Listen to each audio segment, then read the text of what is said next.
আসসালামু আলাইকুম ওয়া রাহমাতুল্লাহ। প্রিয় দর্শক, আজকে যে কোরআনের ওজিফা নিয়ে আপনাদের সামনে হাজির হয়েছি, এটি কোরআনের সবচেয়ে ছোট সূরা, সূরা আল কাউসার এর ওজিফা। ইনশাআল্লাহ এই ওজিফা পড়ার পর আল্লাহ পাকের কাছে যা দোয়া করবেন, আল্লাহ রাব্বুল আলামিন সে হাজত পূরণ করবেন। এই ওজিফা থেকে পরিপূর্ণ ফায়দা হাসিল করতে চাইলে ভিডিওটি শেষ পর্যন্ত মনোযোগ দিয়ে শুনবেন। যে কোনো ওজিফা করার পূর্ব শর্ত হলো একিনের সাথে করতে হবে। মনের মধ্যে সন্দেহ রেখে কিংবা পরীক্ষা করার জন্য ওজিফা করলে আপনি সফল হবেন না। প্রথমে সূরা কাউসার সম্পর্কে কিছু তথ্য আলোচনা করব, তারপর সেই ওজিফাটি পড়ব। রাসূল সাল্লাল্লাহু আলাইহি সাল্লামের পুত্র কাসেম এবং তার শেষ পুত্র ইব্রাহিম যখন মারা যান, তখন কাফিরেরা রাসূল সাল্লাল্লাহু আলাইহি সাল্লামকে নির্বংশ বলে কটূক্তি করতে লাগলো। তাদের কথায় তিনি অনেক মর্মাহত হলেন। যারা রাসূল সাল্লাল্লাহু আলাইহি সাল্লামকে নিয়ে কটূক্তি করতেন, তাদের মধ্যে একজন হলো আস ইবনে ওয়াইফ। তার সামনে যখন রাসূল সাল্লাল্লাহু আলাইহি সাল্লামকে নিয়ে কিছু বলা হতো, তখন সে বলতো, আরে তোমরা তাকে নিয়ে চিন্তিত হচ্ছ কেন? তার কথা বাদ দাও তো, কেননা সে তো লেজ কাটা নির্বংশ। সে যদি মারা যায় তাহলে তার নাম নেয়ার মতো এই জমিনের বুকে আর কেউ থাকবে না। তাহলে অযথা তোমরা তাকে নিয়ে চিন্তিত হবে না। এভাবে যখন এসব কথাবার্তা হতে থাকে, তখন রাসূল সাল্লাল্লাহু আলাইহি সাল্লাম এই সকল কথা শুনে খুবই কষ্ট পান। তখন আল্লাহ রাব্বুল আলামিন তার এই কষ্ট দূর করার জন্য সূরা কাউসার নামে এই ছোট্ট সূরাটি নাযিল করেন এবং তাকে সান্ত্বনা দেন, কাউসার তথা কল্যাণের সুসংবাদ দেন এবং বলেন, হে নবী, আপনাকে যারা নির্বংশ বলছে তারাই নির্বংশ হয়ে যাবে। তাদের নাম নেয়ার মতো কেউ থাকবে না এই জমিনের বুকে। আপনি চিন্তিত হবেন না, বরং ধৈর্য ধারণ করুন। হযরত আনাস রাদিয়াল্লাহু তাআলা আনহু হতে বর্ণিত, একদিন রাসূল সাল্লাল্লাহু আলাইহি সাল্লাম মসজিদে আমাদের সামনে উপস্থিত হলেন। হঠাৎ তার মধ্যে তন্দ্রা অর্থাৎ এক প্রকার সচেতনতার অভাব দেখা দিল। তারপর তিনি মাথা উঠালেন। জিজ্ঞাসা করলাম, ইয়া রাসূলুল্লাহ, আপনি মাথা উঠিয়ে হাসলেন, এই হাসির কারণ কি? তিনি বললেন, এই মুহূর্তে আমার নিকট একটি সূরা নাযিল হয়েছে। অতঃপর তিনি বিসমিল্লাহ সহ সূরা কাউসার পাঠ করলেন এবং বললেন, তোমরা কি জানো কাউসার কি? আমরা বললাম, ইয়া রাসূলুল্লাহ, আমাদের জানা।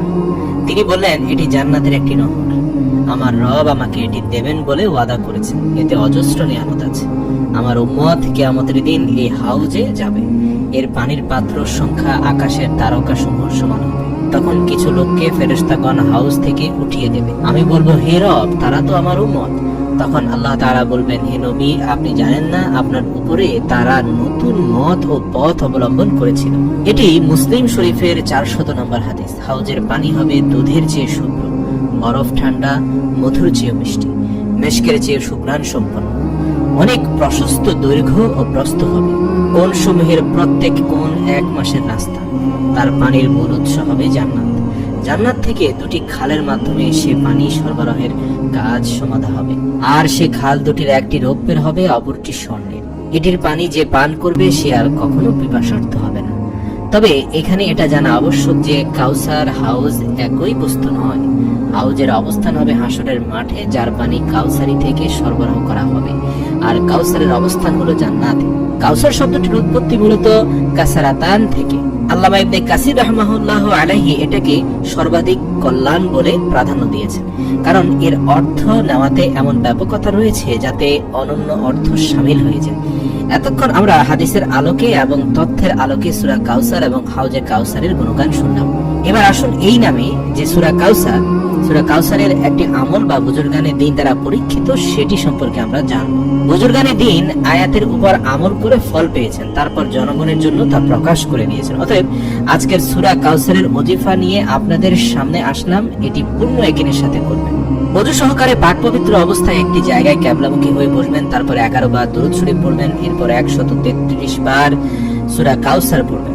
133 থেকে বেশিও পড়বেন না, কমও পড়বেন না। এরপর 11 বার দরুদ শরীফ পড়বেন। তারপর আপনার সকল হাজত, সকল দোয়া, সকল মনের আশা আকাঙ্ক্ষা নিজ ভাষায় মুনাজাতের মাধ্যমে আল্লাহর কাছে পেশ করবেন, অথবা সিজদায় পড়ে চোখের পানি ছেড়ে দিয়ে দোয়া করবেন। ইনশাআল্লাহ রাব্বুল আলামিন অবশ্যই আপনার এই দোয়া কবুল করে নেবেন।